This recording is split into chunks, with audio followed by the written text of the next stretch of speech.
Hi all, Fitz here. Hope you're all well. Hope you're all having a great day. Just thought I'd come on, start doing some extra videos that I've been wanting to do for a long time. And it really came to a point last week when I've been having some conversations with some business colleagues and even my beautiful partner. Those of you know Zoe. We're getting our wedding ready. We've got another year to go. We have to put it back because of COVID. But I've been asked a question. That question was he trying to define my past and what's made me as I am today? So that's the title of today. It's just really about remembering where you come from, your past, because it has made you who you are today, and you should be proud of what you're doing. And I'm extremely proud of what I've hit so far. I'm 55 years young. I'm originally from the north of England, from Manchester. I was brought up in an area of which is a lot better than it was then. I was brought up in Hume and Moss Side. You had to be quite rough and tough then. It wasn't a very nice place at that particular time when I was growing up. Most of you know me now. I've got two businesses. I'm in two business areas. One is I'm in the catering and leisure industry. I have a wine business, wine importing business, wine lounge, wine deli, and that's Honky Tonk Wine Library. My other business, which some of you I'm contacted with now, which is Fitz Spence Limited. Online, it's fitzspence.com. So at this moment in time, I'm really wanting to start trying to give a few things back to the people that who I'm involved with. And one of them things is that, like I said, I was asked a question, and that question was like you're saying, what defined me from the past? And because I used to be very quite emotionally detached from my emotions of expressing who I am. If something happened in my life, I was the same straight faced, straight laced guy. Even though I had a smile on my face, I was still that person. But in behind me, sometimes I was hurting. Like some of you have. We all have a journey. I'm no different from anybody else out there. I don't care how much money you've got. I don't care how many cars you got. I don't care how many wives you've got. I don't care how good you're good looking, you're black, pink, white, green, whatever. I'm just the same. I've had the similar journeys.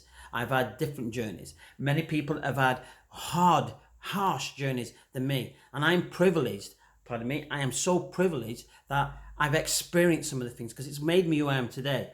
But there's been some pinnacle points. And then pinnacle points into me has been, 6 years old. I was unfortunate to find my mother passed out on the floor, and she'd had a stroke. And at this moment in time now, when I speak about it now, I don't see the emotion because I'm detached from it, if you get what I mean.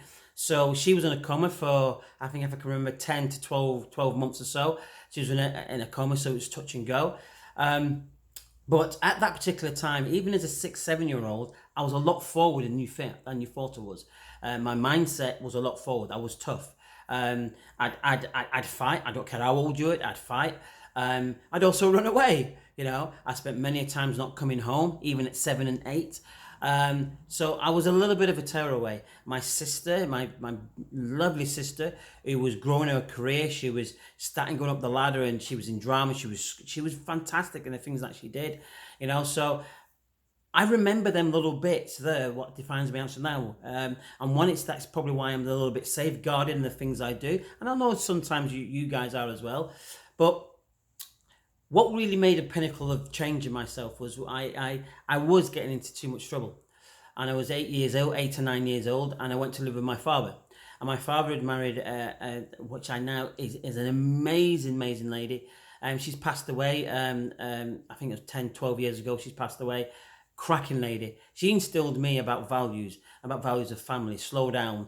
She wasn't pushy in a way of go and make something of yourself in that way. She just was wanted you to be happy. And amazing cook. This lady was the best cook, really good cook. So that's probably where I led to what my career started off from. So going through school, everybody thought I was at top of the class. Everybody thought I was an A grade student. Oh my God.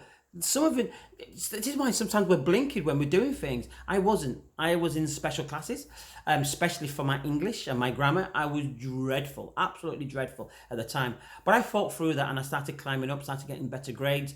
So it's losing the terms now. I've used the year grades. I was in secondary school and I was in the third year of secondary school when I went back into mainstream school.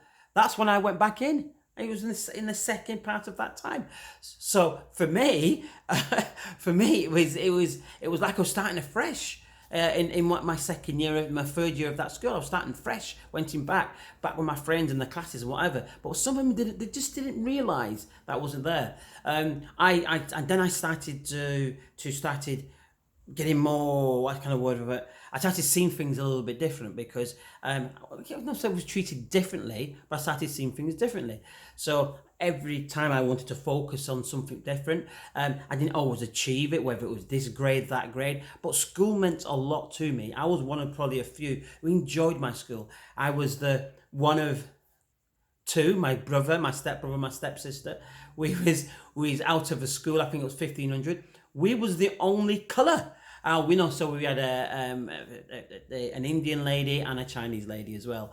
You know, we was one of colour at that particular time in that school, but they're very protective as well. No one else outside the school was called us by name. They was allowed. Oh, if you're not from West Orton School, you're not allowed to call him that. So we had a good schooling, and I enjoyed it. And I still keep in touch with one or two friends even now. I'm 55 years young, and I still keep in touch with one or two of my school friends from then. One extremely close. Got his own family, lives up in Coggeshall, and he's a great lad, great chap. So I'm bringing it forward now. My next pinnacle moment for me, remembering my past, my next pinnacle moment for me was starting to work in catering. And catering to me just opened up a world that I never dreamt of. And what it opened up, I mean, I was still learning, I was earning crap money, but it opened up meeting these different people from mainline. At the time then, when snooker was massive, and you had the snooker guys. We had our own chap, Tony Knowles, who was one of the best snooker players in England, doing very extremely well. I was working at a restaurant with a chap called Tom Bridge in a place called Masses. It's one of the places to go to at the time in Bolton. It was busy, it was thriving, it was the funky place to go to. This as ourselves and there's another two places similar in the town. So I was part of that little crowd. And I got my first exposure of money, my first exposure of seeing what was possible.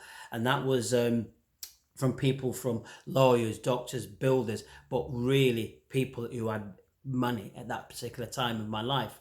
And as I started developing, I hit the road. I got my bags and I started looking in through the Lady magazine. Yes, at the back of the Lady magazine, you used to get some really good jobs. So I started working in households. I started working as a chef, as a private chef for private families. And there was one particular family who sat down with me. They saw something in me that I never saw. I couldn't see, because I just wanted to go out and earn money, have a laugh. I was Jack the Lad. And I just enjoyed life, you know? And they saw something in me that I didn't see. And that something in me was that drive, that passion. I had to try and do business and do better for myself. So by sitting down with them, it was my first stab at network marketing as well. And even though some of the tapes I was listening, you know, he chuckled at a few of the tapes I was listening at, but he saw what I was trying to do. He saw that I was trying to move ahead and do things. So the things in my past is made to me what I am today. And I can always remember them very, very well. And they're a great couple. They've had their turbulent years, but they're a fantastic couple. They've got an amazing business now, today, as we speak. And bringing it forward again, I like I said, I worked up and down the UK, spent so many times abroad and working with different people from all around the world. And to define your past to making you what you are now, your emotions, you have to have a little bit of your past with you, because it's what you have now. So when I was asked that question, that's some of the reasons, some of the snippets of my life quickly in these 10 minutes while I've been on there. And you've got to remember that with yourselves when you're looking, because I want to start giving back, because This is why I said about my businesses that, I've got my honky tonk wine library and I'm in network marketing, and I love the both industries. But I don't do business with people I don't know. I don't buy equipment of people I don't get to know. I might buy it once, then I investigate a little bit more, and if they're okay, and I can speak to someone on the phone, that's the way I do business. But I've got a lot of connections on LinkedIn and Facebook and Instagram. But I want to put a challenge to each and every one of you. I know I'm going to get some silly comments. That's part of life. Because once you start putting yourself above that parapet of wanting to do things, you're going to be poked and prodded at. I follow so many people out there. There's some fantastic people I follow, and they prick my ears and my mind and my conscience. And if I can help anyone, I don't care what it is. I'm just little old me, traveling through and getting up on the ladder.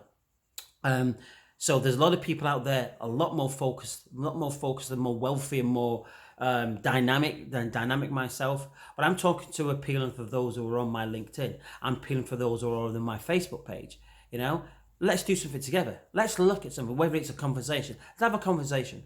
Let's talk, because that is the whole purpose of social media. Talking, finding out about each other, because some of your best practices might be my best practices. Some of that I'll learn from you, and I'm open to little bits you'll learn from me, whether it be business, life, or whatever. So I'm here now just because of that subject. I'm here putting myself in front of each and every one of you saying, let's link arms. Let's have a laugh. Let's pick up a phone. I picked up the phone last week to he's still a total stranger. He was on my LinkedIn, but I picked up a phone. Really, thanks Gary, by the way, and a really, really good chap. And he's a dynamic chap himself. And this is why I think we should be linking arms properly. We should communicating better online. So I've told you a little bit snippet of me. You can go and read a little bit more on my webpage, fitzspence.com, about us, and you can see a little bit about my journey. Because if you understand me, perhaps we'll find some synergies there that you and I can work together, no matter how we work together. You might need a project helping. I'm looking to grow my network marketing business. We can talk about that. I know about the wine industry. We can talk about wine. Most people I know love wine, so we can talk about wine.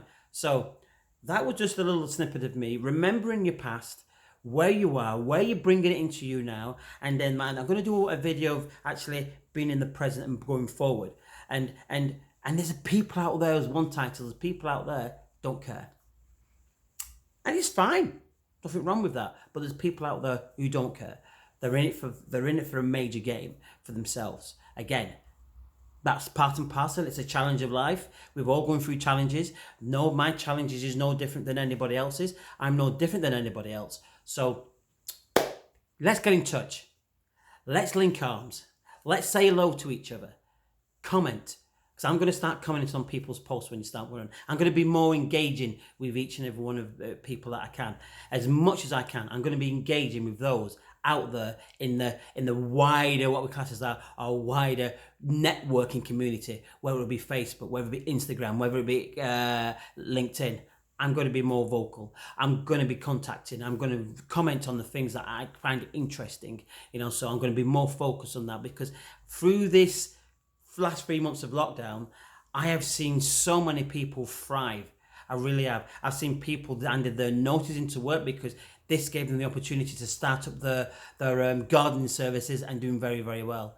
So I want to talk to them people as well. I want to start listening to what made you do that, because any help that I can get from my journey at 55 years old, I'm going to grab with both hands, because I don't know how long this journey is going to last. None of us do. So I'm going to really go for it, and I'm going to really keep in touch with as many people as I can. So I'm Fitz Spencer. I was just coming to you really about diversifying your past to where you are now. I was asked that question, and I'm loving every minute of just sitting back and thinking about where I've come from to where I am now. And some of it blows me away, even myself, when I think, because there's more behind them onions when you peel through people's past and what they've done and where they are now. And sometimes you can understand that. Have a great day, and I'll catch up to you soon. Bye for now.